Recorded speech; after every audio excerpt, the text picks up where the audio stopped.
안녕하세요. 선한 로로쌤입니다. 2022년 6월 23일 목요일 시황방송 시작하도록 하겠습니다. 자, 먼저 다우지수입니다. 제롬 파월 연준 의장이 경기 침체 가능성에 대한 발언을 했지요. 기존에도 있었던 얘기고 알고 있던 사실이기 때문에 상승폭은 내주긴 했지만 보합권으로 마감을 했습니다. 나스닥 또한 마찬가지입니다. 그래서 미국장이 좀 무난해서 오늘 우리 시장 오전장은 좀 예상대로 좀 무난하게 전일 급락이 나왔던 부분을 이제 충격을 잘 흡수하면서 넘어가나 싶었는데 오후장에 주르륵 밀려 내려왔어요. 자, 국내 증시 반등할 수 있는 포지션은 이미 다 만들었다. 만들었고 언제 올라가느냐 싸움이다. 그리고 이번 주부터는 가능성이 있다라고 말씀을 드렸는데 약간 지연이 되는 거는 사실입니다.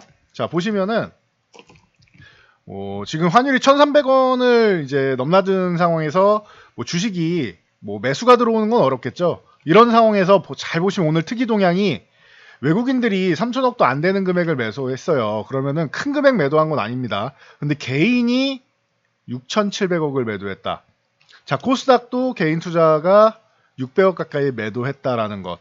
자, 이게 오후장에 물량이 꽤나 많이 쏟아져 나왔습니다. 이게 투매성 물량인데 제가 오후장 되고 나서 점심시간 끝날 때쯤 보여드릴게요. 보시면은 코스피 개인 수급입니다. 개인 투자들 3,478억, 그러니까 3천억 중반 정도 매도하고 있었죠. 자, 코스피. 그런데 끝나고 나니까 어떻게 했어요? 6,700억, 3천억 넘게 3,200억 이상을 오후장에, 그것도 한 1시 전후부터 해가지고 3,200억 이상을 매도한 겁니다. 오후장에만. 그러니까 자연스럽게 지수가 쏟아질 수밖에 없죠. 거기에 코스닥은 더 심합니다. 개인 투자자들이 400억 이상을 매수하고 있었는데 결과 어떻게 됐어요? 600억 가까이 매도가 나왔죠. 그러면은 오후장에 1,000억 이상을 매도한 거예요. 자, 코스피 3,200억 이상, 코스닥 1,000억 이상을 매도했다. 이런 상황이고 외국인은 오전부터 선물을 6, 7천 계약 매수해서 쌓아놓고 얼만큼 더 쌓느냐를 고민하고 있는 상황이었습니다. 그런 상황에서 오후장에 8천 계약까지 올려놓고 막판에는 거의 만 계약. 상승 포지션 계속 쌓고 있죠. 콜옵션은 금액이 적으니까 적어도 매도하지 않은 것만 해도 다행이다 보시면 될 것 같고 풋옵션도 매도를 계속 쌓고 있죠.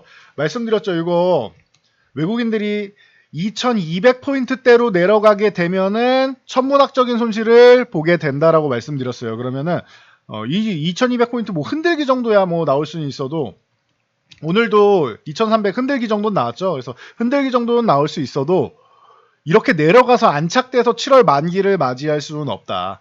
만기 전까지 이렇게 올라와야 된다라고 누누이 말씀드렸습니다. 그래서 이번 주부터는 또 반등 나오지 않겠습니까? 포지션 이렇게 구축해 놓으면 하고 말씀드렸는데 이번 주까지 상승 포지션을 더 많이 쌓아놓는 그림입니다.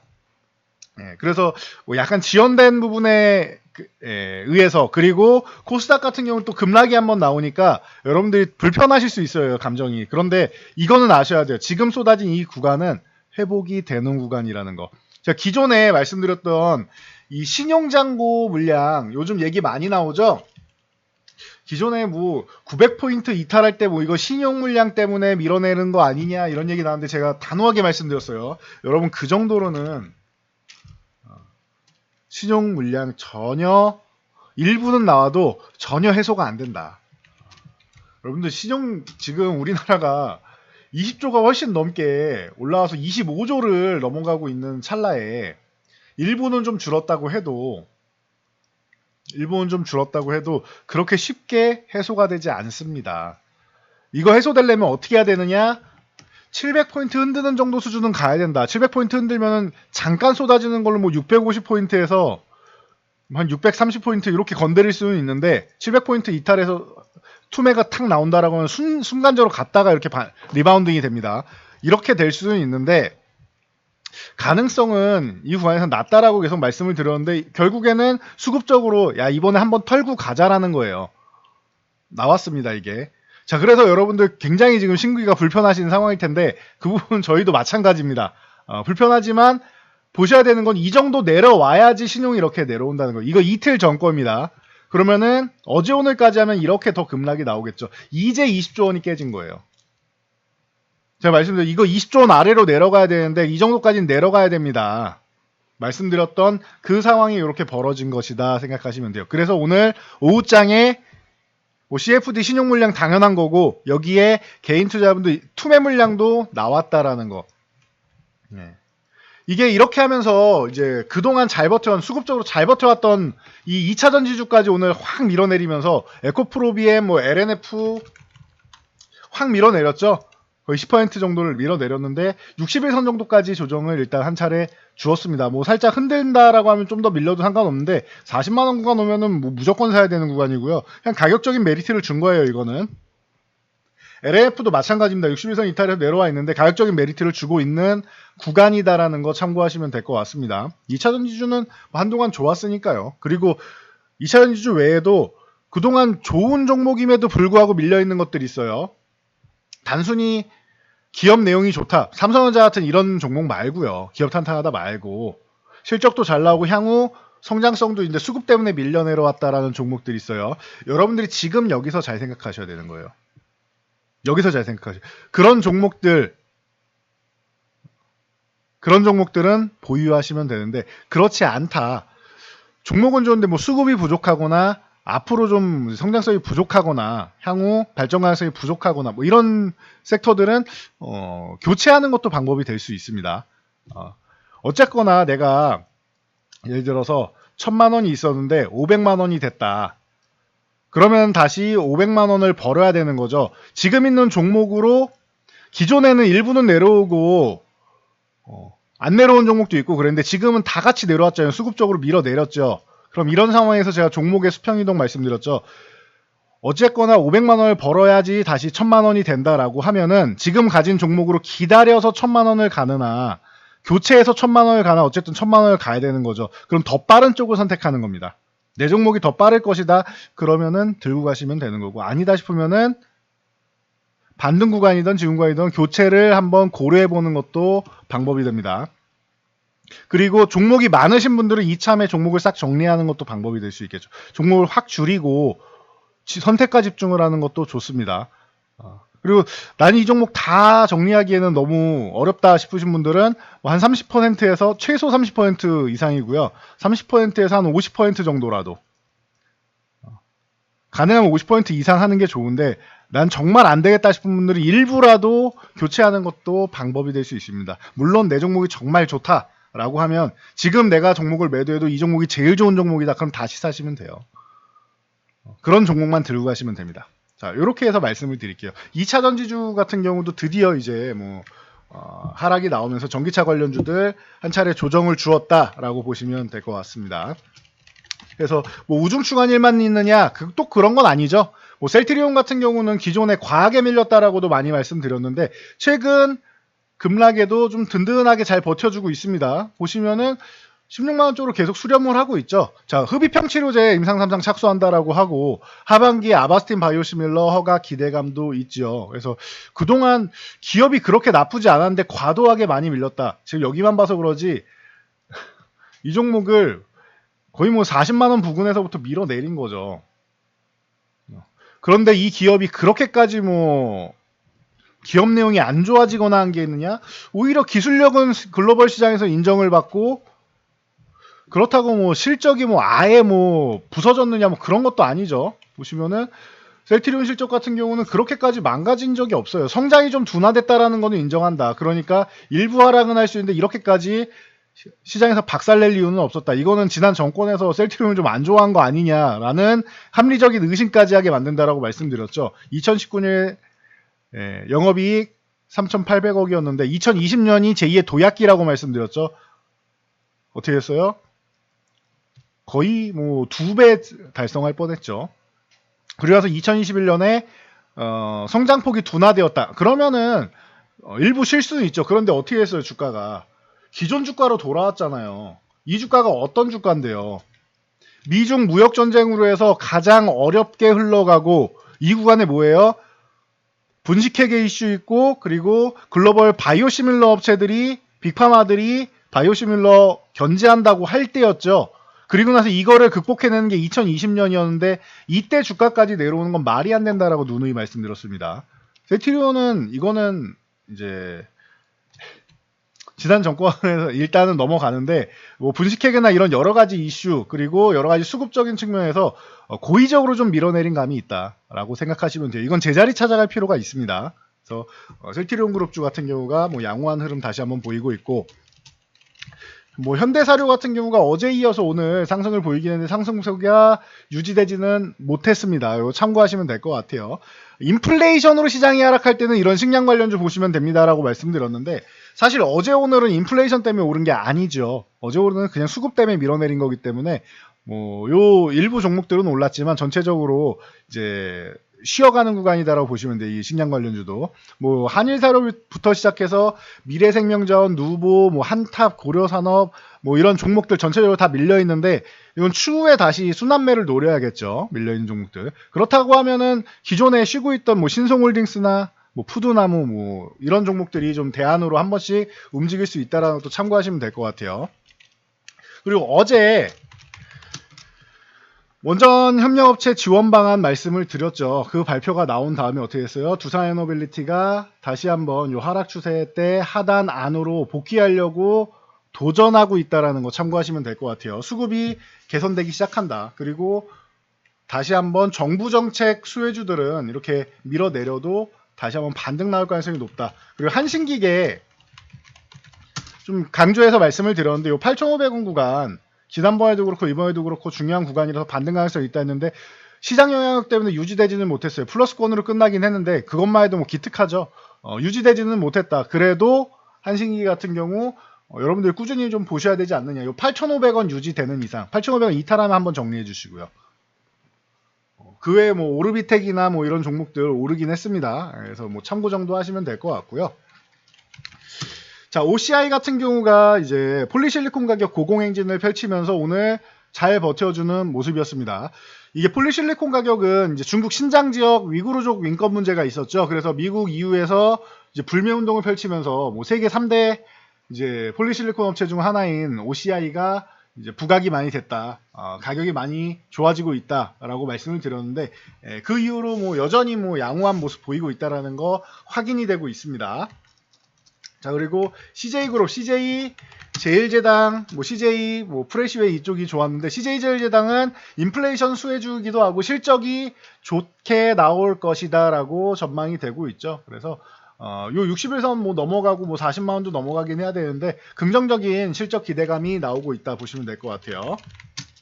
자, 제일연마는 10억 자사주 매입을 한다라고 하면서 올라왔는데 10억이면 뭐 그렇게까지 어마어마한 금액은 아니지만 그래도 성의는 보였다 정도로 올라온 것 같아요. 참고하시고요. 미투제는 중간 배당을 뭐 시가 배당률 8%로 결정을 했다라고 하는 바닥에서 올라오고 있습니다. 굉장한 거죠. 중간 배당인데도 불구하고 8%. 참고하시고요. 어제 원숭이 두창 발병하면서 이제 첫 확진자가 나왔죠. 그래서 파라다이스나 뭐 이런 리오프닝 관련주들이 급락이 나왔습니다. 오늘 뭐 핑계고 이건 사실 수급적으로 밀어내린 건데 파라다이스나 뭐 노랑풍선 이런 전체적으로 다 하락이 나왔다. 그럼 여러분들이 여기서 한번 다시 한번 생각해 보셔야 돼요. 아까 처음에 제가 말씀드렸죠. 기업들에 대해서 잘 분석을 하셔라. 파라다이스, 노랑풍선 저는 파라다이스는 참 좋게 보긴 합니다. 그런데 여행객들이 왔다 갔다 이동을 해야 되죠. 많은 여행객들이 확인이 되는 게 중요합니다. 그렇다라고 하면은 노랑풍선이나 이쪽 뭐 제주항공 파라다이스 아직까지 기대감은 있지만 확인되려면 조금 더 시간이 필요하겠죠. 저는 분명히 파라다이스나 이런 카지노 쪽을 특히나 긍정적으로 보고 있다라고 누누이 말씀드렸습니다. 근데 아직까지 확인은 좀 필요하단 말이에요. 이해되시죠? 그럼 확인이 필요가 없이 무조건 잘 된다라고 하는 업종을 여러분들이 보시면 돼요. 같은 리오프닝이어도 여행 쪽이 있고 카지노가 있고 뭐 숙박도 있고 뭐 항공도 있고 많잖아요. 여러 가지가 있잖아요. 그러면은 제 생각입니다. 이거는 제 생각에는 이런 식으로 접근하면 어떨까 싶어요. 하이트진로 같은 경우는 같이 밀려 내려오긴 했는데 저 우수수 밀려 내려왔죠. 자, 여기 35,500원 이 구간 밀린 거는 뭐예요? 이 구간 밀려 내려온 건 화물연대 파업 때문에 밀려왔죠. 그럼 반등이 나와야 되는데 반등하려다 보니까 시장이 밀려 내려왔고 뭐 원숭이 두창 얘기 나오는데 이렇게 생각하시면 좋을 것 같아요. 여러분 주변에 여행객들이야 모르겠지만 여러분 주변에 그냥 일반 직장인분들이나 주변 분들 원숭이 두창 때문에 사람을 못 만나겠다라는 분 계시나요? 제 주변엔 아직 없는 것 같아요. 나는 코로나를 아직까지 생각하시는 분들은 계십니다. 그런데 원숭이 두창 때문에 내가 사람들이랑 만나서 내 친구랑 만나서 소주 한잔 못하겠다라는 분 아직 본 적이 없는 것 같아요. 오늘처럼 비 오는 날 파전에 막걸리 가까운 사람들이랑 만나서 파전에 막걸리 한잔 하고 싶은데 원숭이 두창 때문에 못 만나겠다 아직은 없습니다. 그렇다라고 하면은 누누이 말씀드렸죠. 올해 이때 뭐가 있었죠? 소주값 인상 그리고 맥주값 인상. 이미 1분기부터 해서 2분기에는 제대로 반영이 될 거 아닙니까? 그럼 이 구간에 뭐가 또 있었죠? 중간에